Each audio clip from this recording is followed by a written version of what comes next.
Globalement, je vois un DAX plutôt bullish. Là, on a récupéré le lot Asian.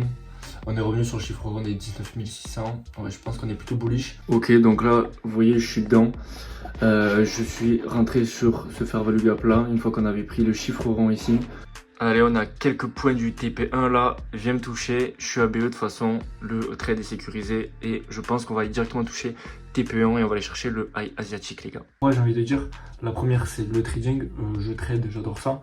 La deuxième c'est les investissements à long terme, j'aime beaucoup rechercher les entreprises, le potentiel ici de trouver les entreprises qui vont le plus performer. Et la troisième chose c'est la création de contenu. Pour le moment j'ai pas pris de position. Il est 15h55. Salut tout le monde, on est le 2 décembre, du coup il est 8h20. Là je suis en train de... Ce que je fais premièrement tous les jours, c'est que je prépare ma journée. J'ai une notion, pareil, ça me prend 2 minutes, mais au moins j'ai toutes les tâches que je dois faire aujourd'hui.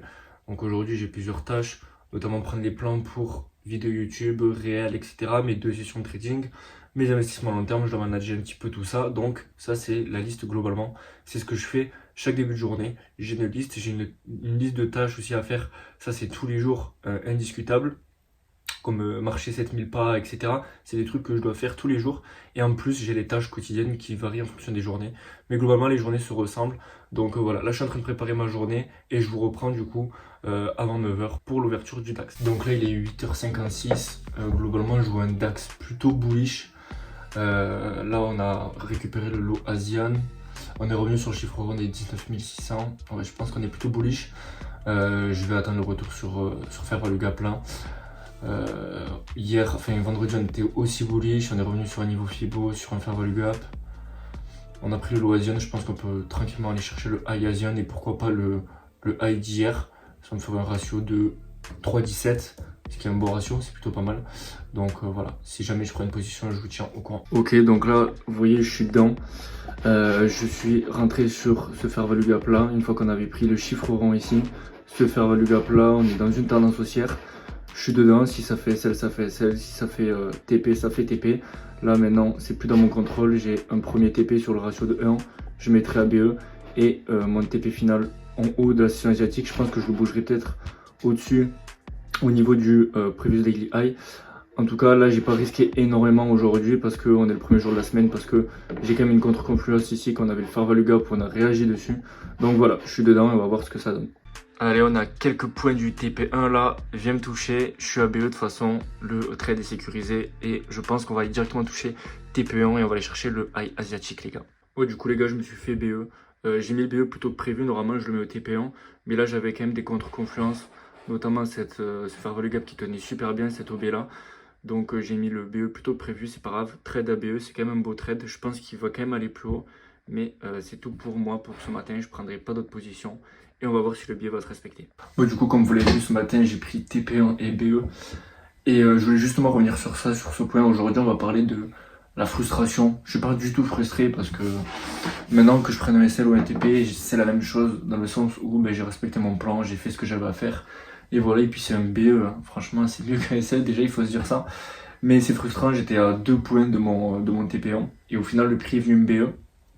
Ça arrive, il y aura de la frustration tout le temps, dans votre trading. Vous pouvez vous faire SL à 1 point et après il part dans votre sens. Ça peut frôler votre TP et ensuite vos SL, ça peut frôler votre TP et ensuite vos BE. Mais cette frustration-là, il ne faut pas en tenir compte parce que vous vous dites, du moment où vous appuyez sur le bouton et que vous êtes dans la position, vous avez respecté votre plan et vous n'avez plus rien à faire en fait. Vous avez toute l'analyse au préalable, c'était de votre ressort, c'est via votre stratégie, votre analyse, si vous avez respecté ou non votre plan. Mais une fois que vous avez appuyé sur le bouton et que vous êtes dedans, c'est plus du tout à votre contrôle. Le marché fait ce qu'il veut. S'il veut perdre 10%, il peut perdre 10%. S'il veut en prendre 10, il peut en prendre 10.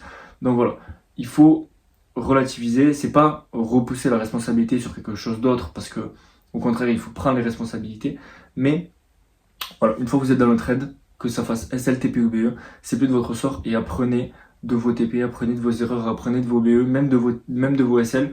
Justement, c'est encore plus de vos SL qu'il faut apprendre. Il ne faut pas voir le SL comme un échec, il ne faut pas voir le SL comme qu'est-ce que j'ai fait de mauvais, etc. Si justement vous pouvez savoir qu'est-ce que vous avez fait de mauvais, mais des fois il n'y a pas de raison, vous avez respecté votre plan et vous avez fait SL, c'est pas grave, mais apprenez de ça, apprenez de vos erreurs, apprenez de vos réussites et vous verrez qu'il n'y a que comme ça que vous pourrez y arriver.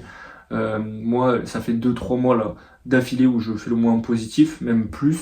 Je suis sur une belle série, mais voilà, c'est pas pour autant que le mois dernier était compliqué, le mois de novembre, je l'ai très mal démarré, enfin très mal.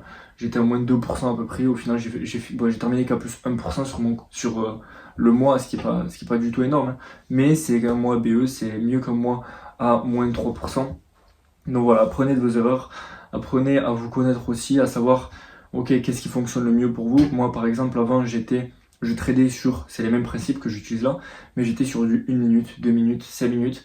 Et je remarque que ben, j'étais beaucoup plus stressé, j'étais beaucoup plus impacté par mes émotions, par ma psychologie, par le FOMO, l'overtrading, etc. Que ben, je me suis dit, ok, je sais que ça me correspond pas, il y en a très bien qui font de très beaux résultats en étant sur des petites unités de temps, et tant mieux pour eux. Mais moi, déjà, premièrement, je veux pas passer 2 heures devant les graphiques pour ne potentiellement pas avoir d'opportunité. Là, je veux que je sois dans les graphiques, 5 minutes, 10 minutes, je fasse mon analyse, et ensuite je mets un ordre d'attente, et si le prix vient me chercher, tant mieux. S'il vient pas me chercher, c'est pas grave. Mais j'ai pas envie de passer 2 heures devant un graphique à ne rien faire, ok? C'est du temps perdu. Je veux que, voilà. Et puis ensuite, rester sur les grandes unités de temps, je sais que pour moi, c'est mieux parce que, voilà, je sais que je prends 1-2 trades maximum par session, par jour maximum. Des fois, je prends pas de trades, je vais pas au-delà. Mais moi, je sais que j'ai pas plus de trades à prendre parce que ben, les bougies, comme elles sont toutes les heures, j'ai pas 36 000 setups. Alors que si vous allez en 1 minute, des setups, vous en avez tout le temps. Donc voilà, après, peut-être que toi qui regardes cette vidéo, ça te correspond bien le 1 minute et t'as mieux. Mais voilà, moi, je remarque que je me suis écouté, j'ai appris de mes erreurs, j'ai fait beaucoup d'erreurs de FOMO, d'overtrading, etc. Je vais pas vous mentir, quand j'étais sur des petites unités de temps. Donc voilà, c'est tout ce que j'avais à vous dire pour aujourd'hui. Écoutez-vous, apprenez de vos erreurs, apprenez de vos réussites également, et faites ce qui fonctionne le mieux pour vous, pas ce qui fonctionne le mieux chez le voisin. Si toi, tu préfères rester sur des grandes unités de temps, reste sur des grandes unités de temps. Si pour toi les trendlines ça marche, pour moi ça marche pas, ben, trade, voilà, fais en fonction de ce qui marche pour toi et de ce qui te correspond le mieux. C'est ça le plus important, c'est quelque chose de personnel. N'écoute pas les vidéos YouTube. Moi maintenant je regarde plus de vidéos YouTube de trading ni de réel. Je regarde plus du tout ça parce que je sais que me connaissant, ça m'impacte négativement. Si je vois quelqu'un faire, même si je sais que c'est faux, faire des réels où ils partagent que des gains, évidemment c'est le même mec qui partagent pas leurs pertes, ben, inconsciemment je vais me dire ah ouais mais sa stratégie elle marche, elle est meilleure que la mienne, il fait que des TP. Déjà premièrement que des TP ça n'existe pas. Déjà secondement s'il partage aucun SL, s'il met que des TP, c'est qu'il a un manque de confiance en lui ou alors qu'il y a quelque chose qui va pas. Parce que moi je partage mes gains, mes pertes, je m'en fous parce que je sais qu'au final sur le long terme je suis rentable, que ma stratégie elle marche. Et donc le mec s'il partage que ses gains, c'est qu'il y a quelque chose de bizarre derrière, ok? Donc voilà, c'est tout ce que j'avais à vous dire pour aujourd'hui, c'était le point du jour. Et on se retrouve je pense dans la matinée ou sinon cet après-midi pour la session américaine. Voilà, après m'avoir BE, il touche moins de TP1. Je pense qu'il va aller encore plus haut. Le billet est bon, c'est pas grave si on n'est plus dedans. Et voilà, c'est comme ça.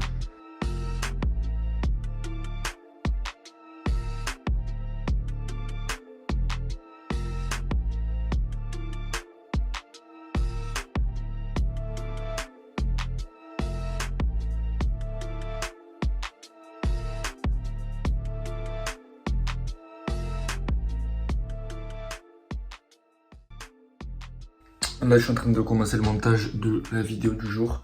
Et regardez, on a le DAX qui touche le TP final, du coup, qui touche le ratio de 2 et qui retouche le ratio de 2,30, qui prend le high de la session asiatique. Donc, comme je vous ai dit, voilà, j'ai juste sécurisé, je pense, un peu trop tôt, mais je pouvais pas le savoir. J'avais des contre-confluences. Normalement, mon plan, c'est de mettre le BE quand j'ai touché le TP1. Et en l'occurrence, dès qu'il a touché mon TP1, après, il m'a jamais re-BE, il est parti. Si j'avais totalement respecté mon plan, j'aurais TP. C'est comme ça, j'avais des contre-confluences. Le billet est bon, je vous l'ai dit, on a pris le loisir, on allait chercher le high. Je pense qu'on peut aussi aller chercher le previous daily high. Donc voilà, c'est fini pour ce matin. Je vous reprends cet après-midi pour la session américaine et aussi pour juste avant ma session de recherche d'investissement long terme. Alors là du coup il est 13h42, je vais reprendre là cet après-midi. Ce que je fais, première chose que je fais quand je reprends l'après-midi, c'est que je fais un point sur mes investissements à long terme et je fais des recherches. Pour ceux qui me suivent sur Instagram, savent que c'est quelque chose qui me plaît beaucoup. Moi, mon Instagram, il est dédié, ou même moi, tout ce que je fais, c'est dédié sur plusieurs choses, notamment 2, même 3, j'ai envie de dire. La première, c'est le trading, je trade, j'adore ça. La deuxième, c'est les investissements à long terme, j'aime beaucoup rechercher les entreprises, le potentiel, essayer de trouver les entreprises qui vont le plus performer. Et la troisième chose, c'est la création de contenu, comme je fais là via Instagram, partager du contenu, ça me plaît. Donc voilà, ça c'est les 3 choses que je fais au quotidien. Création de contenu, je la fais un petit peu tout au long de la journée, en prenant ces plans-là et en faisant le montage le soir. Investissement à long terme, c'est ce créneau-là, après manger, de 13h40 à peu près 14h30, 15h. Pendant 1 heure, 1 heure et demie, je fais des recherches investissement à long terme. Pour ceux que ça intéresse, je peux vous donner les noms des pages Instagram de YouTube ou Insta que je suis. Si vous voulez, vous aussi, vous mettre là-dedans et faire des recherches. Et ensuite, le trading que je fais, notamment pendant 2 sessions, le matin de 9h à 10h30 sur la session du DAX, même si ça ne me prend pas longtemps parce que en soi, d'attendre un setup c'est rapide, je le vois direct et j'attends soit, si j'ai un setup à l'ouverture à 9h, je prends. Si j'en ai pas, je dois attendre la clôture de la bougie de 9h, potentiellement 10h pour prendre une position. Donc j'ai que, on va dire, 2 moments dans la journée sur les graphiques, j'y reste maximum une demi-heure, 1 heure devant les graphiques. Donc voilà, là c'est le moment où je fais mes investissements à long terme. Je vais vous mettre quelques plans et voilà, on est parti.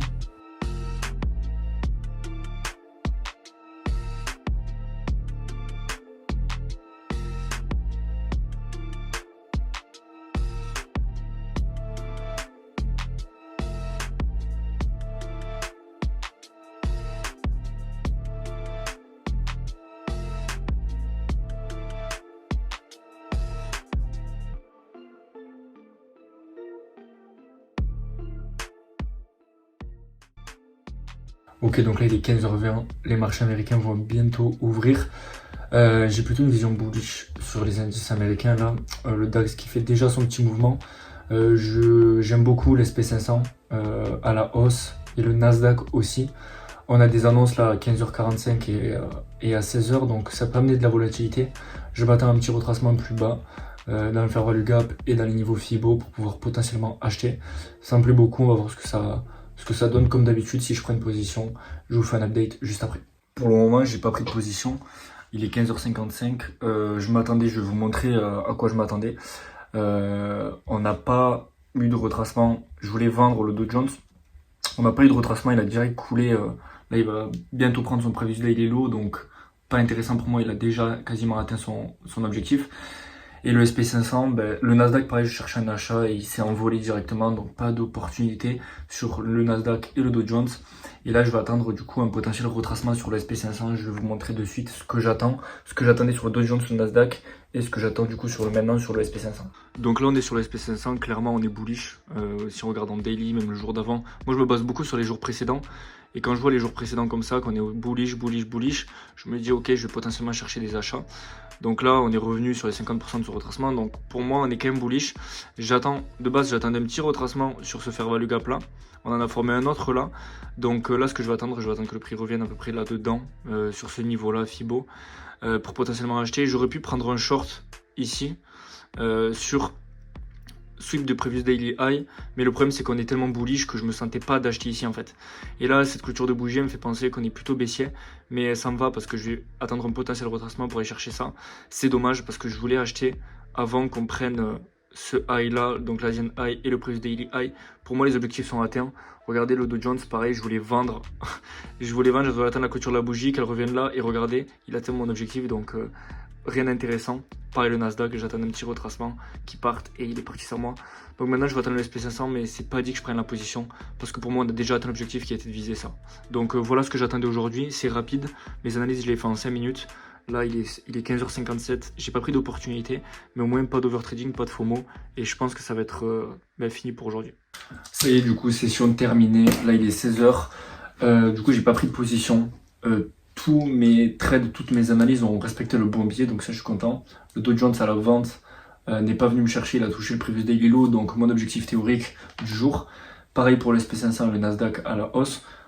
Très content du coup d'avoir le bon biais, soyez satisfait quand vous avez le bon biais, même si vous n'êtes pas dedans. Dites-vous quand même que vous partez d'un graphique, donc des bougies haussières et baissières, et vous arrivez à anticiper ce qui va se passer. Donc vous voyez le côté positif, c'est quand même bien d'avoir le bon biais. Aujourd'hui, j'ai le bon biais sur le DAX ce matin. Je me suis fait BE, le prix ensuite allait me TP, mais du coup sans moi. Et après, cet après-midi, les 3 indices, le bon biais, je suis pas dedans. Je termine la journée à BE alors que j'aurais pu faire 3% aujourd'hui. Mais c'est pas grave, j'aurais pu aussi prendre 3 SL aujourd'hui et ça aurait été plus emmerdant. Donc vous voyez le côté positif, les gars, c'est important. Et aussi, soyez patient, respectez votre plan. Aujourd'hui, j'ai hésité, j'aurais pu rentrer la clôture de la bougie n'était pas encore arrivé sur le Dow Jones. J'aurais pu rentrer à l'achat et me dire ça va monter. Au final, j'ai attendu ma confirmation. Moi, mes confirmations, c'est des clôtures en 1 heure. J'ai attendu une clôture au-dessus de la bougie précédente qui n'a pas eu lieu et au final, on a coulé directement. Au début, je cherchais un achat Dow Jones. C'est pour ça que j'attendais la clôture. Une fois que la bougie a clôturé en dessous, je cherchais une vente. Parce que j'avais pas forcément de biais spécifique sur Dow Jones, vu qu'on a pris l'Asian High à 15h30, donc j'aurais pu très bien vendre. Mais voilà, si j'avais pas attendu ma confirmation, j'aurais pris un premier ASL sur l'achat et au final j'aurais été frustré parce que j'aurais bombé partout aujourd'hui, mais je termine la journée dans le rouge. La journée termine grise, c'est bien, je suis content, bon biais. Donc voilà, là je vais m'occuper de faire le montage de cette vidéo là que tu es en train de regarder. J'espère que ça te plaît ce format. J'ai eu quelques retours sur Insta et tout, ça fait plaisir. D'ailleurs, si tu ne me suis pas sur Instagram, tu as un lien dans la description. C'est un lien où tu appuies dessus, tu as directement mon Discord, mon Insta, tous mes réseaux. Donc voilà, je vais terminer ça. Ce que je fais après une session, je voulais pas montrer, mais moi je tiens un journal au quotidien, donc un journal classique, un journal de trading, où je renseigne mes trades.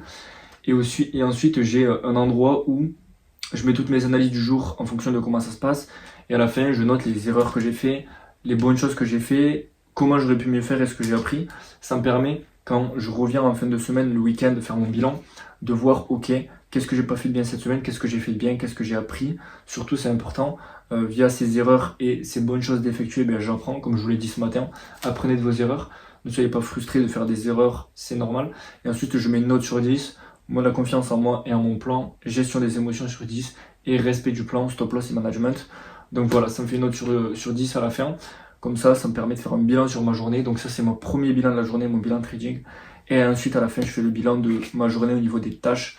Donc voilà, c'est tout pour moi aujourd'hui. On se retrouve demain. N'hésite pas à t'abonner et à mettre un like et un commentaire. Dis-moi si ça te plaît. J'essaie de faire le moins de montage possible, le minimum pour que ce soit intéressant à regarder. Mais le but, c'est que ce soit transparent et naturel. Que je te montre vraiment les gains, les pertes, quand c'est compliqué, quand c'est mieux, etc. Donc voilà. Des fois, si j'ai des bégaiements ou quoi, c'est pas grave, je coupe même pas parce que faut que ce soit naturel. Et voilà, on se retrouve demain pour une nouvelle journée. On sera mardi. Let's go tuer le mois de décembre. Let's go tuer 2025 et c'est parti.